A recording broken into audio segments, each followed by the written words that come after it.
伫个宜园路坤福的门口，台湾水木清华校友会2号上午捐赠一批防疫的物资，包括喙암、酒精加干洗手等，予台南市将分送予安平区第一线的防疫人员。捐赠仪式伫个议会1楼简报室内举行，由台湾水木清华校友会会长朱长生代表捐赠，由安平区长萧泰华来代表接收。水木清华就是水清木华啦，他们这个团体他们是校友会，他们这个团体真的非常非常有爱心，在目前的防疫这几个月来他们赞助的一些团体机关不下几千万了，都是由他们的会员自己集资的，今天这个记者会也是我要求说要开一个记者会。其实现在的社会像类似我们水木清华这个团体很少做那么多，都没有在标榜自己。像这种团体真的有需要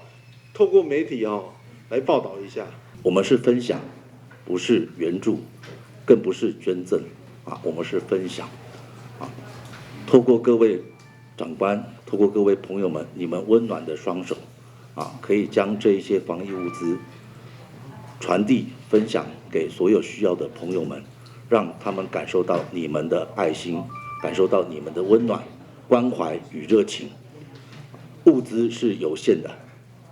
形体也是有限的，唯有你们的心是无限的。透过一个简单的传递、分享可以让朋友们感受到你对他的关心。真的是大家都非常的辛苦在做，那我们大家也有一个共同一个理念都是大家防疫是要共同大家一起来做，不是说只有一些人来做。所以说我们基本上我们台南市这边是防疫这个成绩是非常的好。那这边感谢我们会长这边能够把这些防疫物资来跟大家分享这是让我们有更多的一些防疫物资来做，大家能够做的会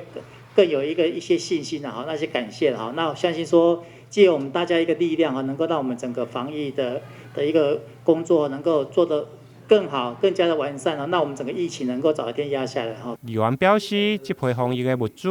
拢是台湾水木清华校友会所集资募集，巡回全国伫各地来捐赠予有需要的民众。上午的捐赠是因第42场，将分送予安平区的警察、消防、清洁队、甲市场摊商和区公所的防疫人员。台南新闻林根采访报道。